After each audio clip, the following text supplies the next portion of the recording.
हमारी पीढ़ी है, इनका डीएनए हमारा एक डीएनए है कि हिंदू कोई धर्म नहीं। और आजकल के बालक जो ने ये हमारे ऊपर कटाक्ष करे, हम हिंदू, उनको हिंदू को पता ही नहीं।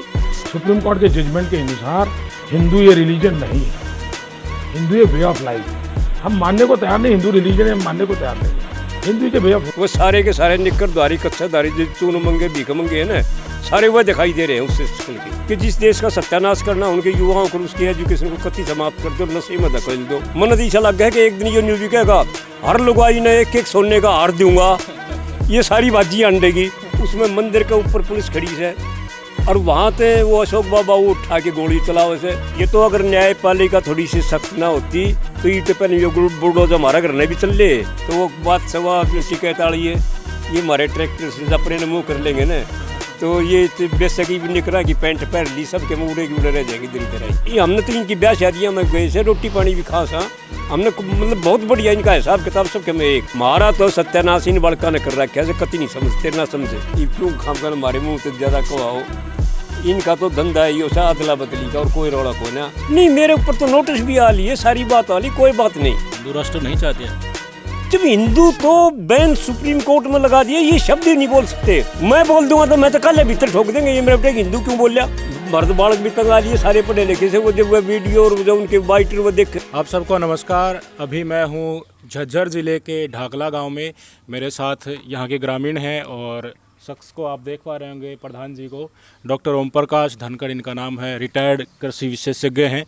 और जब ये नूह और मेवात का दंगा भड़का तब सबसे पहले सोशल मीडिया पर इन्हीं की वीडियो आई थी। हर लोग खोज रहे थे कि वास्तव में हुआ क्या है। सोशल मीडिया को खंगाला जा रहा था। जो जो वीडियो सामने आ रही थी उससे कोई ना कोई अपना एक नैरेटिव तय कर रहा था कि हमें किस पाले में खड़ा होना है।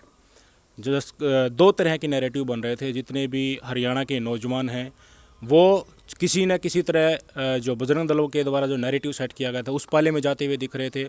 और जब बुजुर्गों की बात सुनी, जब धनखड़ साहब की वीडियो सोशल मीडिया पर लोगों ने देखी तो उन्हें रियलाइज़ हुआ वास्तव में कि नूह में जिस तरह से जिनके खिलाफ एक नैरेटिव बनाया जा रहा है वो वास्तव में हमारा ही भाई है। एक भाईचारा का संदेश इन्होंने दिया। सबसे पहले धनखड़ साहब ने जो वीडियो संदेश भेजा, सही समय पर सही निर्णय लिया गया, सही प्लेटफॉर्म का इस्तेमाल करके आज भारी संख्या में जान और माल का नुकसान होने से बचाने वाले शख्स हैं हमारे साथ। इनसे जानेंगे कि किस तरह से इस मामले की इनको जानकारी मिली और किस तरह इनको ये लगा कि हाँ मुझे अपने नौजवान पीढ़ी और भाईचारा जितना भी आपस में उसको कायम रखने के लिए लगातार संदेश देते रहना है। तो धनखड़ साहब, आप मुझे ये बताइए कि जिस तरह से वॉयलेंस भड़का था 31 तारीख को, उसके बाद आपको किस तरह से सूचना मिली और आपको किस तरह माइंड में ये चीज़ आई कि मुझे संदेश देना चाहिए पीढ़ी को भी और इस आसपास के भाईचारे को भी? एक्चुअली मैं उसमें मेवात में ब्रिज में सर्विस कर चुके हैं एग्रीकल्चर डिपार्टमेंट में। जी। बतौर सीईओ के पद पे मेरा हेडक्वार्टर बहिन था और उन लोगों से कांटेक्ट में मैं अब तक भी हूँ। उनके प्रोग्रामों में भी उनमें भी जाता हूँ, उनकी पंचायतों में भी। तो जिस टाइम ये भड़कने वाली ये बात जो सोशल मीडिया पर देखी 31 को, उसके बाद में तुरंत मैंने उन लोगों से कांटेक्ट किया। कोट, उटावड़, गुरावड़ी, मास्टर शौकत अली वगैरह, अब्दुल रहमान के वो बालक थे सरपंच रुपये, और ये जो सुमेर सिंह प्रधान था बहन का, रघुवीर मास्टर, और ये जो इजराइल वगैरह इसके जलेब खा के ये बच्चे थे जो अब ये MLA है उसका लड़का है नाजम। तो इनसे सबसे डिस्कशन करके बिलाल वगैरह, तैयब वगैरह, ये और सरपंच थे, अपने आप ऑटोमेटिक बातचीत आने लग गई। फिर तुरंत जो है ना अपने एक पत्रकार का आया, डॉक्टर साहब बोला एक वीडियो बना के भेजो। तो मैं कहा भाई घर में तो कोई आज वीडियो बनाने वाला है नहीं, वो बच्ची आएगी पोती 3 बजे आते ही मैं भेज दूँगा। तो नेक्स्ट डे फिर वो 3 बजे आते ही वो वीडियो बना के और वो रिक्वेस्ट करी, वो अपील करी कि भाई इस भाईचारे को जो है ना थोड़ा सा बनाए रखो और इसमें आगजनी लूट मार ये जो साजिश है, साजिश। आपने एक बात सबको बताई थी कि ये एक सियासत की चाल हो सकती है और ये हमारे ही भाई हैं जिसके खिलाफ हमें भड़काया जा रहा है। तो इस चाल में न फंसें, ये अपने ही किसी न किसी तरह हमारे ही जिस तरह से पूर्वज जो थे उन्हीं का एक तरह से साझा परिवार है। तो इस बजरंग दल और जो विश्व हिंदू परिषद के द्वारा जो नैरेटिव सेट करा उसमें न फंसे। तो ये कहानी क्या है, किस तरह से ये इसका बैकग्राउंड क्या है, ये बताएंगे प्लीज़। एक्चुअली क्या था कि ये जो मेवाड़ वाला जो एरिया है, ये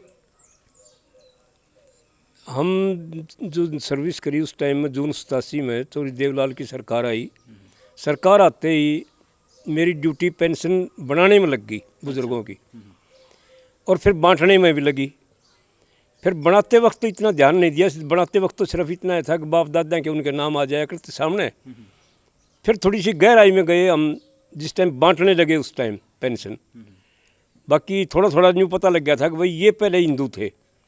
फिर जब वो डिस्कशन हुई और उनको मुसलमानों से जो मेवों से जो उनसे बातचीत करी, तो एक दिन तो एक बुज़ुर्ग जिस टाइम पेंशन बांट रहे थे, आंसू उसके टपक रहे और कहने लगे डॉक्टर साहब आज तो ये पैसे मिल जाएंगे और ये इतना हो जाएगा कि आज मेरी लड़की ने जाना है, विदा होना है, उसको एक बक्सा खरीदना है। वो लोहे के रखते हैं मोस्टली, छोटी अपनी बच्चियों को जब बेचते हैं। तो मैं कहा भाई सबसे पहले इसी ने पेंशन दे, वो साथ में गुलगुले सुवाड़े वो ले रहा था, वो खवाए और उस बुज़ुर्ग को 50 का नोट उन दिनों में मैंने उठा के उनको दिया, मगर हमारी तरफ से जो मेरी टीम की तरफ से ये बच्ची के लिए। और तो हमने मतलब फिर उस टाइम जब लोगों में डिस्कशन सारी ये देखा तो ये पता लग गया कि जो औरंगजेब के टाइम पे ये मुसलमान बने थे, वो मेवाल राजा की सारी ये जो सियासत थी, रियासत थी सारी, जो 9वीं जो इसकी वह थी सेंचुरी, 9वीं सेंचुरी से के पहले ये मेवाल राजा की हुई थी। वो मेवाल से ही मेवाती पड़े थे इनका शब्द। ये मुसलमान कहना इतना पसंद नहीं करते जिस टाइम में ये था। उसके बाद में जो जून 87 के बाद में कुछ थोड़ी बहुत चेंजेस जरूर आई है। अब जो ये लड़के आ जाते हैं आजकल उठा के, जो ट्रकों में उनमें जो पशु चोरी में उनमें सरपंच ये कह रहे हैं कि भाई यहाँ नहीं बढ़ेंगे। ये सिर्फ उन मतलब हर जगह बदमाश तो हर गांव में होंगे, हमारे भी यहाँ हैं उनके भी यहाँ हैं। अपना बिजनेस करे, उस बिजनेस में वो चोरी कर रहे, तो मतलब इनका फिर थोड़ा यो फर्ज नहीं बनता कि भाई रेजुलेशन करके आग भाई हम घुसने नहीं देंगे। नहीं, चोर हमेशा जब आएगा जब उसको शह मिलेगी आगे, शह वाले उसको बुलाते हैं, उनका भी अपना कमीशन है, उनका भी अपना बंधा हुआ है, सब कुछ उनके साथ लेने देने है। भाई वो शह है उसी ने रोक दो सरकार। ये गांव वाले ये जो रेजुलेशन करके भेजें, तुम अपने शह को टो ना, जो उनको बुला के इन्फॉर्म देता है, चोरी करवाता है, उसको लो पहले हाथ गाल के, और बाकी इनके लिए तो कानून अपना काम करेगा, पकड़ो और कानून को सौंप दो। तो हम तो ये चाहते हैं कि ये हमारा भाईचारा है, हमारा खून है, हमारा ब्लड है, हमारी पीढ़ी है, इनका डीएनए हमारा एक डीएनए है। क्योंकि इन सरकारों ने तो किया नहीं कभी, ना कांग्रेस ने कराया और ना इन्होंने कराया। इनका जो विकास वहाँ मेवात में होना चाहिए था, वहाँ खारा पानी है, सैलाइन सॉइल है, सारी की सारी पैदावार वहाँ है नहीं उनकी। धनखड़ साहब, सुप्रीम कोर्ट से भी आदेश आ चुके हैं कि जिस तरह से बुलडोज़र को लेकर वहाँ पर क्लिंजिंग की गई है, वहाँ पर बुलडोज़र चलाया गया है, और लॉ एंड ऑर्डर के चक्कर में उसके बैकग्राउंड में किस तरह से एक ही कम्युनिटी को टारगेट किया जा रहा है, तो सुप्रीम कोर्ट ने कहा है कि हम एक मैकेनिज्म बनाएंगे। जो भी हेट स्पीच दी जा रहे हैं, जिस तरह से बजरंग दल वाले घूम रहे हैं, विश्व हिंदू परिषद वाले शहरों में घूम रहे हैं, कह रहे हैं कि हमारी छतरी के नीचे आ जाओ, जात पात भूल जाओ, हिंदू बन जाओ, और आज जो हिंदू खतरे में आ रहा है उसके लिए एक साथ होकर लड़ाई लड़ लो। आप क्या संदेश देना चाहिए? इस पूरे प्रकरण को देखते किस तरह से? एक्चुअली क्या है कि एक होता है गोत्र, गोत, ये मनुष्य की वंश की पहचान है, ये कभी बदला नहीं जा सकता। इसी तरह जाति है, जाति है काम के आधार पे, कि जिसने चरम का काम किया उनने चरम चमार कह दें, जिसने तेल ली का काम किया तेल कह दें, जिसने दूध निकालने वाला इनको गुज्जर कह दें, कृषि वाले को, मतलब बात यह है कि जिसने जैसा काम किया वैसा ही उनको कह दिया। धोबी को, कपड़े धोने वाले को धोबी कह दिया, जिसने गौ चराई गुज्जर कह दिया। तो हमारा कहने का मतलब ये है कि जाति और गोत्र कभी नहीं बदला जा सकता, और धर्म ये तो एक बेड बदलने के सवाल है, चाहे कई बेड जो रात में बदल के कितने सो जाओ, ये तो इसी तरह चलता रहेगा। धर्म सुबह बदल लो, कल बदल लो, एक दिन में कई बदल लो। रही हिंदू वाला शब्द की प्रयोग, 11 दिसंबर 1995 सुप्रीम कोर्ट के आदेश हैं कि हिंदू कोई धर्म नहीं, ये जीवन पद्धति है। और यही शब्द इसने अपने दामोदर दास, नरेंद्र मोदी अपने प्राइम मिनिस्टर, इन्होंने भी यही शब्द कहे हैं जब इनसे सवाल जवाब किया गया, बोले हम तो सुप्रीम कोर्ट का वो मानते हैं, हम तो हिंदू को इस मामले को नहीं मानते। सुप्रीम कोर्ट के जजमेंट के अनुसार हिंदू ये रिलीजन नहीं है, हिंदू ये वे ऑफ लाइफ है। आप रिलीजन में चले गए, हम सुप्रीम कोर्ट के जजमेंट के हिसाब से चलते हैं। हम हिंदू रेफरेंस जो करते हैं वो सुप्रीम कोर्ट के जजमेंट के हिसाब से करते हैं, वे ऑफ लाइफ के, रिलीजन के हिसाब से नहीं करते। हम मानने को तैयार नहीं, हिंदू रिलीजन है, हम मानने को तैयार नहीं है। हिंदू के वे ऑफ लाइफ। और आजकल के बालक जो ने ये हमारे ऊपर कटाक्ष करे हैं, हम हिंदू, उनको हिंदू को पता ही नहीं।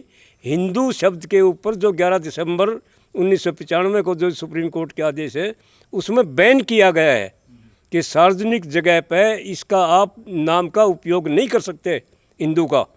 हमारे ऊपर भी बेरी की धर्मशाला में बैठ के हैं, कुछ मासुल्ली का सरपंच थे और 2-4 एक थे जो पुराने सरपंच, और मतलब उनकी शक्ल देख कर जो वो बैठे थे, वह तो ना तो उनमें तो कोई गुज्जर दिखाई दे रहा, ना कोई यादव दिखाई दे रहा, ना कोई ये और कोई दिखाई दे रहा। वो सारे के सारे निक्करधारी, कच्छाधारी, जो चून मंगे भीख मंगे हैं ना, सारे वह दिखाई दे रहे हैं उससे शक्ल के। तो उनने तो हमारे ऊपर तो कह रहे हैं कि भाई नोटिस दे दिया या तो माफ़ी मांगो, और हमने कह रहे हैं कि तुम सुप्रीम कोर्ट के कानून की उल्लंघना कर रहे हो। जहाँ हमने कर दिया, यो बीड़ा ठा लिया तो शोभा ना देती, हम खा पाएंगे प्रधान साहब, हम इन चक्रा में नहीं बढ़ते। बाकी इस धर्म के लिए, क्योंकि ये जो देश है, ये राष्ट्र है, ये धर्मनिरपेक्ष है, और ये सरकार इस कानून को, धर्मनिरपेक्ष को तो छोड़ो। एक किताब थी इनकी, बंच ऑफ थॉट्स, जो अपने इनके सेकंड संस्थापक थे सदाशिव गोलवलकर, उसके 43 नंबर पृष्ठ पर ये लिखा है स्पष्ट रूप से। बंच ऑफ थॉट्स जो किताब लिखी इसने, ये 60 के दशक में लिखी है। तो उसमें ये लिखा कि पहला ही कि भारत का संविधान एक विषैला बीज है। मतलब जिसके दिमाग में जो संविधान, जो दीनबंधु तो छोटूराम हुए, अपना अम्बेडकर हुए, जो बड़े बड़े जितने ज्ञाता, जितने अबुल कलाम थे, मतलब जितने भी ये थे प्रबुद्ध जन जिन्होंने ये संविधान बनाया, ये तो सारे का सारे उन्होंने 1 मिनट में दोगे मेरे बेटे। दूसरा पॉइंट उसमें ये था कि भाई एक तंत्र सरकार चाहिए, लोकतंत्र नहीं चाहिए, लोकतंत्र ख़त्म करो, विधानसभाएँ, लोकसभाएँ, राज्यसभाएँ ये सब ख़त्म होनी चाहिए। तो ये चाहते नहीं, ये तो चाइना का, कोरिया का शासन चाहते हैं।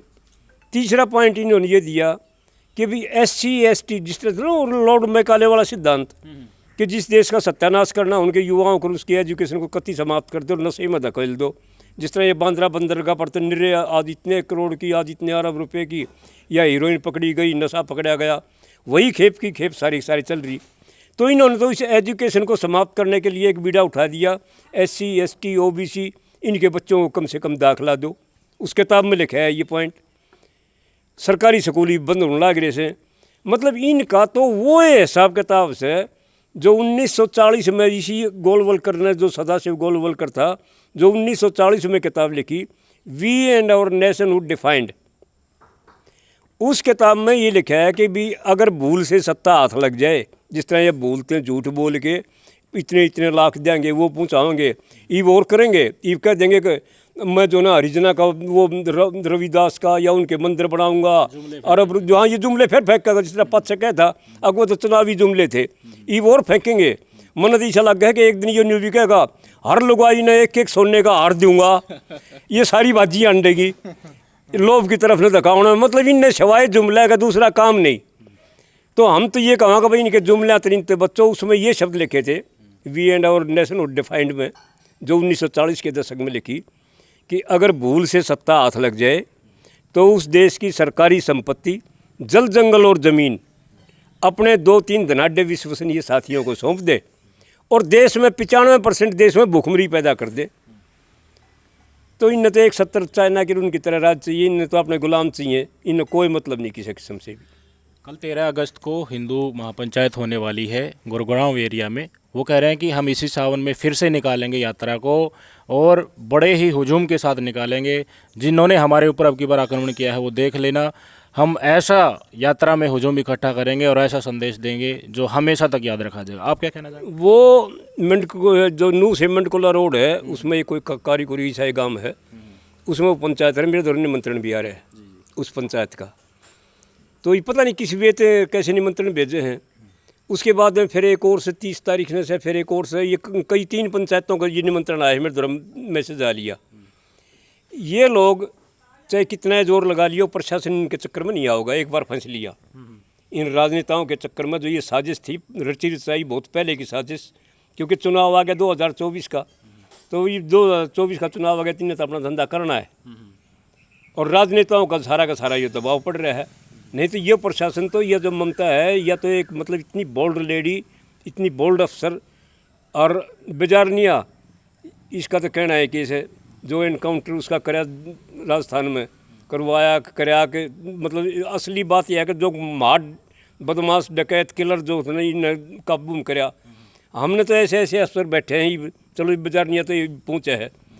तो ये उस टाइम हमारे भी समझ में नहीं आई भाई ममता जी खुद यहाँ उसमें मंदिर के ऊपर पुलिस खड़ी है और वहाँ पे वो अशोक बाबा वो उठा के गोली चला, वैसे पुलिस के आगे गोली चला रहा था, पुलिस के सामने गोली चला रहा है, और ऊपर से जो गोली आ रही वो मुसलमानों के घर की तरफ न जा रही, इन मेवों के घर की तरफ। वो वीडियो अलग से वायरल हो रही है, काफ़ी बच्चों को मरे, जो दुकान जली उनकी गुड़गामा में भी, और जो ये अपने थे इसके इमाम जो कत्ल कर दिए गए, तो वो उनका भी सारा का सारा सौदा ये दुकान भी ये जली। मतलब जिन्होंने ये पता लग गया कि यह मुसलमान ना किसे वह दुकान फूक दी। अब बताइए ना, बुलडोजर तो वहाँ सिर्फ नूह में ही चल रहा है, यहाँ भी इमाम की हत्या कर दी गई थी, जिन्होंने हत्या की थी वो पकड़ भी लिए हैं, FIR भी दर्ज हो गई है, उनके घर पे बुलडोजर क्यों नहीं चल रहा? ये तो अगर न्यायपालिका थोड़ी सी सख्त ना होती तो ये तो पहले ये बुलडोजर हमारा घर नहीं भी चल ले। हाँ, अग ये आड़ा बोल के क्यों बोल ले, आगो छात पर तो पत्थर फेंक दिए। भाई इतनी मोह आओगी, मकान मालिक के करेगा, छात पर चढ़ के करेंगे वो तो अपना काम। उन्हें मरना दिखा मकान मालिक ने, वो मकान ने बिल्डिंगें फोड़ दी। तिगड़ा गांव में जो पंचायत हुई थी उसमें कहा गया कि FIR रद्द करवाएंगे हम, सारे लोग इकट्ठे हो गए थे, प्रशासन से कहा है अल्टीमेटम दे रहे हैं 1 सप्ताह का, जो FIR दर्ज की गई है इमाम की जो हत्या हुई थी उस चक्कर में, उन सभी FIR को वापस लो और उन लड़कों को छोड़ दो। इन चून मंगिया ने इन खरीदारियाँ का इनका तो के बस का से इन तो कवाया जा रहा है। यह सरकार कह रही है, सरकार का ये चक्कर से आपस में बढ़ाउन लड़ाउन झगड़न का। पर अब ये जो अपने ऑफिसर जो बैठे हैं वहाँ, जो प्रशासन बैठा है बहुत बढ़िया से, वो इन कति एक ने देख लेगा। हमने तो पूरी सर ना देखेगी तो वो बात सवा टिकट वाली है, ये हमारे ट्रैक्टर से अपने मुँह कर लेंगे ना, तो ये बेसकी निकरा की पैंट पहन ली, सब के मुँह उड़े की उड़े रह जाएंगे दरी तरह ही। अब ये बताइए, पूरा देश धन्यवाद दे रहा है जाट समाज का, एक मिसाल पेश की है, आज तक ऐसा नहीं हुआ था, कितने साल हो गए 2014 से लेकर अब तक लगातार एक समुदाय को टारगेट किया जा रहा है। जाट समाज ने पूरे देश को आज ये संदेश दिया है कि हाँ, हम सांप्रदायिकता नहीं होने देंगे, भाईचारे को नहीं तोड़ने देंगे। उधर से रिस्पॉन्स भी बहुत अच्छा आ रहा है। तो जाट समुदाय जिस तरह मुसलमानों में भी होता है, कुछ सरनेम हिंदुओं में भी वही है, मुसलमानों में भी वही है, किस तरह का साझा इतिहास है? आप इसको जाट और मूले जाट को इनको किस तरह से देखते हैं? हमने बता देना कि भाई मेवाल राजा था, ये मेवात वाला, जहाँ ये 19th सेंचुरी में जो ये इनके राज्य थे ये यहाँ, और ये वही ब्लड वही सब कुछ, इनमें कोई किसी किस्म की वो नहीं है। ये हमने तो इनकी ब्याह शादियाँ में गए से, रोटी पानी भी खास, हाँ हमने मतलब बहुत बढ़िया इनका हिसाब किताब सब के में एक। पर कुछ एक जो ये मारे हैं ना, जो खुद मारे जाट के, इस कौम के, हमारी कौम के, जो नए बालक, जो अंधभक्त, जो IT सेल के मेंबर्स हैं, जो पेड से 10-10, 12-12 हज़ार रुपये जो DC रेट पर जो लगा रखे से, मारा तो सत्यानाश इन बालका ने कर रखा है, कति नहीं समझते ना समझे। नशे की खेप आउन लग रही थी ये सारी इन खातिर आओ से, सान न जाके देख लियो कि सद बीत का सारा ये टाइम सब से हो गया से, अपना हथेली के ऊपर नहीं रगड़ते पाओगे मेरे बेटे के बिरल, वो कोई वो किस तरह के जड़ाओं से वो धुम्मे का मैं वो किस तरह के सारे हैं, भगवान जाना मेरे बेटे। ये अरबों रुपए का इनका सत्यानाश कर दिया, इन बड़का का, इनका एजुकेशन का, इनका देश का। इन्होंने तो सिर्फ गुलाम चाहिए। RSS हिंदू संगठन वाले जो हमें बोल रहे हैं, बोलो जाटों का तो हमें पता ही था, ये ऐसे ही करेंगे। RSS रीन माते तो इनका तो पेशा ही हो से, वो राजेश बताया गया सारा का सारा, आगे क्यों कर आए थे, क्यों कर गए थे, ये क्यों खाम कर हमारे मुँह तो ज़्यादा कहो। इनका तो धंधा ही हो सा अदला बदली का, और कोई रौला को ना। इन हमने बता दी कि ये तो वो बेड बदलने वाले धर्म से कुकर बदल ले और कुकर जाले और कुकर कैसे, इनका सौदा ना है कुछ भी। मोनू मानेसर और बिट्टू बजरंगली गौरक्षा कर रहे हैं, हमारी गाय माता है प्रधान जी, और अब खाप पंचायत और किसान संगठन इकट्ठा होकर कह रहे हैं कि उनको जल्दी जल्दी अरेस्ट किया जाना चाहिए। ये गौरक्षक के घर किसी का घास है, एक पूछो न देखा कोई से धरो सूखे गौरक्षक बने बैठे से, इनका घर ना बिल्ली भी को ना, गौ रक्षक बने आंडे से। आज एक काम कर लो, सारे हरियाणा में मैं आपके चैनल के द्वारा ये पूछूं, कहीं सर्वे कर लो, कहीं सरकारी वो कर लो, मेरे खेत का, मेरे मकान का चारों तरफ नहीं ये खेत से उनमें देख लो, नर्रे मेरे बेटा ने खंबे गाड़ के तार गाड़ रखे से, सिर्फ इनकी रुखाड़ी खातर, इन गायों की रुखाड़ी खातर। धनखड़ साहब, धार्मिक मुद्दे और राजनीतिक मुद्दों पर बोलने के लिए मोटी चर्बी चाहिए होती है। हिंदू संगठन वाले आपको हिंदू विरोधी करार दे देंगे, सोचा आपने? नहीं, मेरे ऊपर तो नोटिस भी आ ली है, सारी बात आ ली, कोई बात नहीं। 75 साल की उम्र हो ली, सारी उम्र इन में गई से धंधे में। हमने समाज सेवा से मतलब है, हमने अपने संविधान से, लोकतंत्र से, हमने सिर्फ जो है इनकी मतलब है कि इन का खाया पिया, इन के ऊपर पढ़ाएंगे। हमने कति को और फालतू बकवासबाजियाँ तो कोई मतलब नहीं, चाहे कच्छाधारी आ जाओ, चाहे निकरधारी आ जाओ, चाहे पैंटधारी आ जाओ। हिंदू राष्ट्र नहीं चाहते आप? जब हिंदू तो बैन सुप्रीम कोर्ट में लगा दिया, ये शब्द ही नहीं बोल सकते। आपने भीतर ठोक देगी अगर चाहो तो। जब मैं बोल दूंगा तो गारंटी बताऊं, कल मुकदमा पड़ा पाओगा। ये शब्द हिंदू क्यों कहा? हिंदू संगठनों के शब्द है, वो कहते हैं कि हम नहीं, वह तो सरकारी दलाल से, वह तो सरकारी दलाल है, उन्हें तो कोई कुछ भी बोलो, उनकी तो खुली छुट्टी है। मैं बोल दूंगा तो मैं तो कल भीतर ठोक देंगे, ये मेरे बेटे हिंदू क्यों बोल लिया। ये तो सुप्रीम कोर्ट ने बैन कर रखा है। मोदी खुद कहा वैसे कि भाई हिंदू कोई है कोई ना कुछ भी, उसकी वह वीडियो सब मर्द हो रखा हो तो मैं भेज दूंगा। और ये जो से बालक से दो चार ये हमारे जो ये IT सेल वाले जो ये बकवासबाजी कर रहे हैं, अपने बाप दादा ने देखते नहीं, तुम किसने गाड़ दे सो, किसने, इसकी तो 75 साल की उम्र, उनके दादा की दाई के हिसाब से पता नहीं के गाड़ियाँ सुना सर। मर्द बालक भी तंगा लिए सारे पढ़े लिखे से, वो जब वह वीडियो और जो उनके बाइटर वो देखे जो कहे क्यों खाम खान छोड़ नहीं धंधे ने। मगर ये तो खून में रमे हुए से दादा लाई चाल रही से, मगर इसने हम क्यों कर छोड़ देंगे भाई, हमने समाज से मतलब से, सीधी पादरी बात से। धनखड़ साहब को सुन रहे थे आप, बहुत ही विस्तार से इन्होंने अपनी बातें रखी है, तमाम मुद्दों पर, राजनीतिक मुद्दों पर भी इनके विचार जाने। और नूह में जिस तरह से भाईचारे को तोड़ने के लिए कुछ तथाकथित हिंदू संगठनों के द्वारा, गोरक्षकों के द्वारा जो कोशिश की गई थी, उसको अब जाट समाज और यहाँ के बड़े बुजुर्ग खाफ चौधरी किसान संगठन कामयाब नहीं होने देंगे। भाईचारे को बनाए रखने के लिए, आपसी सद्भाव को बनाए रखने के लिए पूरी कोशिश करेंगे। हमेशा समाज सेवा में पूरी उम्र इन्होंने गुजारी है और आज इस उम्र पर भी हर तरह का कानूनी दबाव और सामाजिक दबाव झेलने के बाद भी धनखड़ साहब खड़े हुए हैं। हम इनका तहे दिल से धन्यवाद करते हैं। और जितने भी हमारे व्यूअर्स, हमें देखने वाले लोग हैं, ऐसे लोगों की हमें समाज में ज़रूरत है जो एकजुटता के साथ हमको आगे बढ़ाने की कोशिश करते हैं। राजनीतिक पार्टियां कुर्सियों पर आती जाती रहती हैं, उनको जो भी पक्ष अच्छा लगता है, चाहे उनको किसी के खून को बहाने, खून की नदियाँ बहाकर राजनीति क्यों नहीं करनी पड़े, अगर उनको कुर्सी मिलती है तो वो उसको लेंगे। आपके विचार जरूर रखिएगा। धनखड़ साहब का बहुत बहुत धन्यवाद, तमाम बिरादरी का धन्यवाद। Thank you.